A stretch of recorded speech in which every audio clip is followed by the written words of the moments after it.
رسول کریم صلی اللہ علیہ وآلہ وسلم نے ارشاد فرمایا، میں تمہیں ایسی عبادت نہ بتاؤں کہ جس کو کرنا بہت ہی آسان ہے اور بدن پر وہ بوجھل نہیں ہے، بدن پر وہ ہلکی ہے۔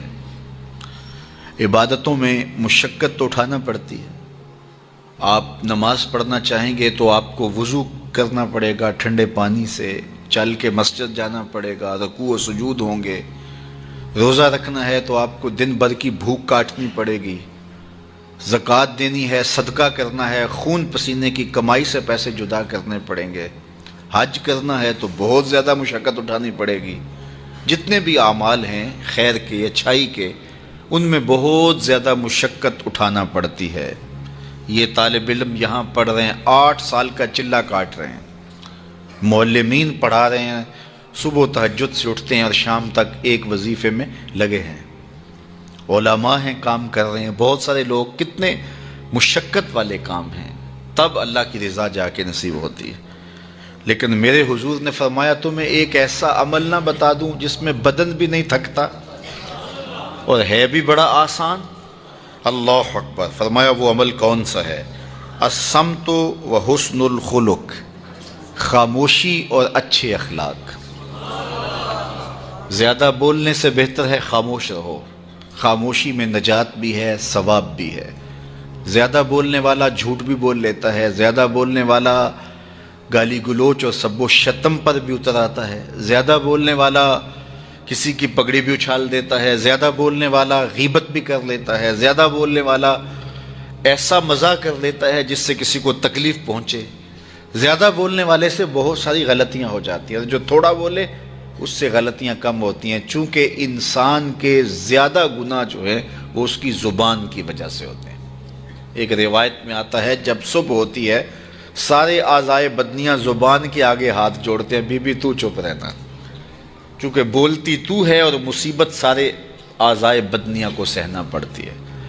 تو یہ زبان جو ہے اس کی وجہ سے زیادہ گناہ ہوتے ہیں، یا زبان کی وجہ سے، یا انسان کی عصمت کا جوہر جب لٹتا ہے تو پھر اس کے پلے کچھ نہیں رہتا۔ اس لیے میرے حضور نے ارشاد فرمایا جو تمہاری 2 ٹانگوں کے درمیان اور جو 2 جبڑوں کے درمیان زبان، ان دونوں کی مجھے تم ضمانت دے دو، میں محمد تمہیں جنت کی ضمانت دے دیتا ہوں۔ تو فرمایا کہ میں تمہیں ایسا عمل نہ بتا دوں کہ جو بہت ہی آسان ہے، اور وہ کیا ہے؟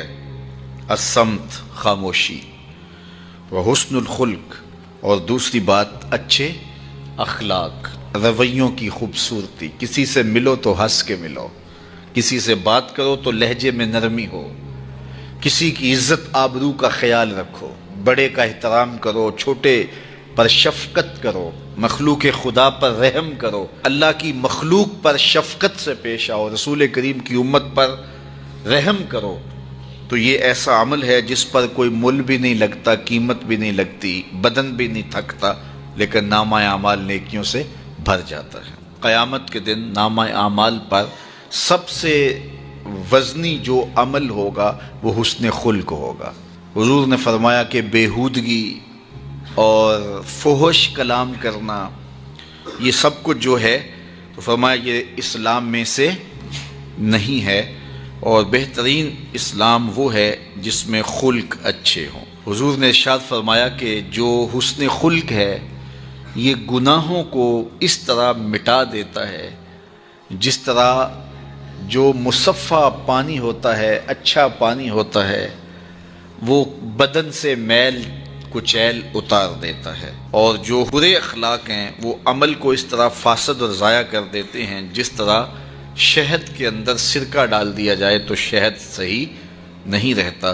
تو عمل اچھے ہیں لیکن بدخلقی ان اعمال کی بربادی کا سبب اور ذریعہ بن جاتی ہے۔ اللہ جل شانہ ہمیں معاملات کے اندر خوبصورتیاں نصیب فرمائے، رفق، نرمی نصیب کرے، معاف کر دینے کی توفیق نصیب کرے۔ رزق کمانے کے جو مقاصد ہیں وہ بہت سارے ہو سکتے ہیں، لیکن شریعت میں کاروبار کرنے کے، رزق روزی کمانے کے بنیادی مقاصد 3 ہیں۔ پہلا مقصد اپنے آپ کو سوال سے بچانا، دوسرا مقصد اپنے آپ کو حرام سے بچانا، تیسرا مقصد اپنی اولاد کی کفالت کرنا۔ یہ بنیادی مقاصد ہیں جن کے لیے رزق کمانا، روزی کمانا ہمارے اوپر لازم ہو جاتا ہے۔ اور اگر آپ کاروبار کو وسعت دے رہے ہیں، ضرورت سے زیادہ کما رہے ہیں، تو اس کے لیے ایک چوتھی نیت آپ کو ساتھ کرنی ہوگی، اور وہ یہ کہ معاشرے کے کمزور لوگ، رشتہ داروں میں غریب لوگ، میرے ہمسائیگی کے اندر جو غریب لوگ ہیں، یتیما ہیں، مساکین ہیں، معاشرے کے وہ لوگ جو اپاہج ہیں، معذور ہیں، کمانے کی صلاحیت نہیں رکھتے، میں زیادہ مال کما کے ان کی کفالت بھی کر سکوں۔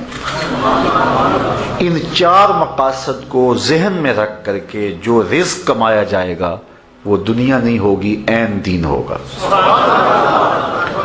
لیکن اگر ان چار مقاصد کے علاوہ رزق کمانے کا کوئی پانچواں مقصد بھی شامل ہو گیا تو وہ ان چار مقاصد کو بھی دنیا بنا دے گا۔